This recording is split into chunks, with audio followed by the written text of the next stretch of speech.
Hi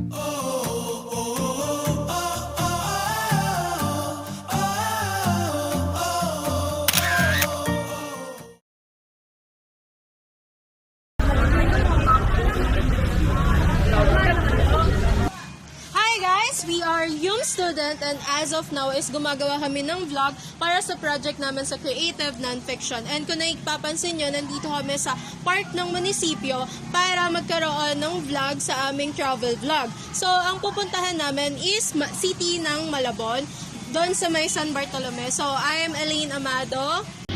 And I am... Uy, ano?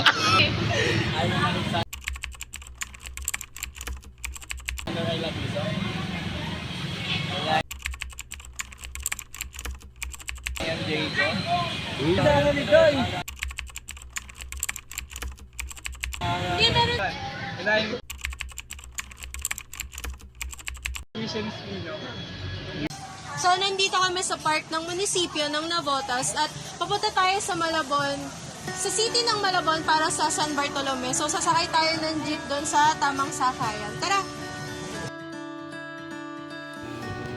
Kami ay papunta sa may sakayan ng jeep sa may Sipak Palmasin ng Navotas papunta sa San Bartolome ng Malabon.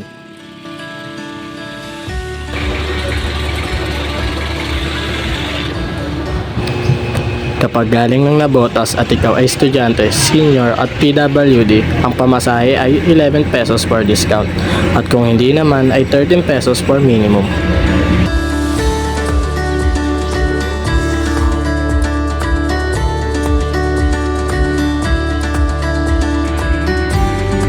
Ang Malabon ay isang syudad na matatagpuan sa hilagang bahagi ng National Capital Region o NCR. Bago natin kilalanin at puntahan ang ating destinasyon, atin munang alamin ang isa sa pinakasikat at hindi mawawalang pagkain tuwing may okasyon sa Malabon. Ito ay tinatawag na Pansit Malabon. Ang Pansit Malabon ay isang uri ng pansit na kilala sa kanyang malasang sabaw at mga sangkap na karaniwang kasama ang malalaking piraso ng hipon, tinaba, itlog at iba pang mga pampalasa.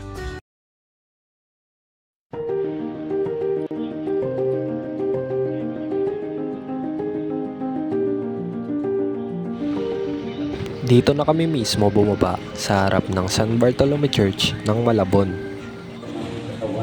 Ang simbahan na ito na may barokey na uri ng arkitekto at si San Bartolome, ang banal na patron, ay ginawa noong taong 1564 at naging isang ganap na parokya na hiwalay sa Tondo noong Mayo 17, 1614. Ang pamahalaang lungsod na Malabon sa pamamagitan ng Resolusyon Bilang 118-2008 ay kinilala ang pinakamatandang lokal na simbahan na ito bilang unang panglungsod na palatandaan.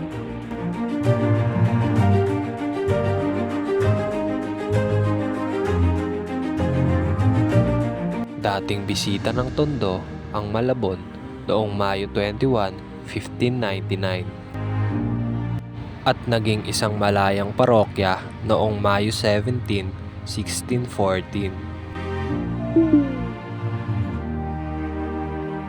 1621 nang simulan ang pagtatayo ng unang simbahang bato ng parokya. Ang San Bartolome Church ay may sukat ng 70.14 or 2.30, 1 feet by 25.0.5 meters or 82.2 feet. The writer Port Malyari, a native of Malabon, writes that church is one of the most beautiful example of ecclesiastical architecture that Spain has left this country. Nagaganap ang piyesta ng San Bartolome Church tuwing Agosto 24. At alam nyo ba na tuwing piyesta ay umuulan? Kasi sabi ng mga matatanda, hiniling daw ito ni San Bartolome sa Diyos para hindi niya maramdaman ang sakit ng kanyang mga sugat.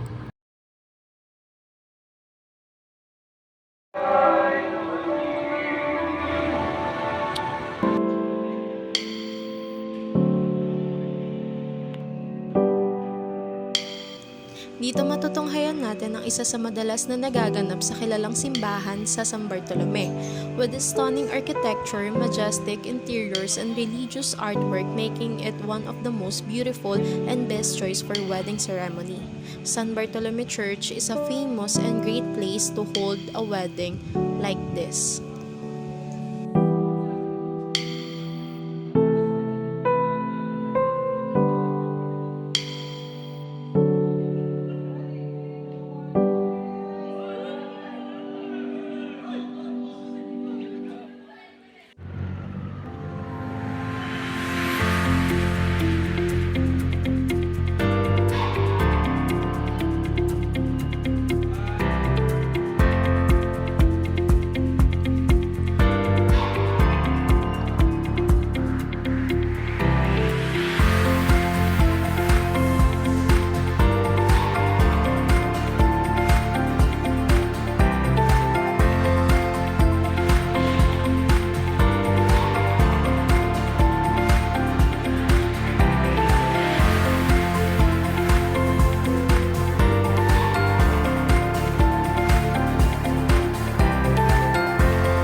Travelog will showcase some historical and beauty of the San Bartolome Church in Malabon that will inspire us to know more about the deep history, culture, tradition that we will preserve in the future.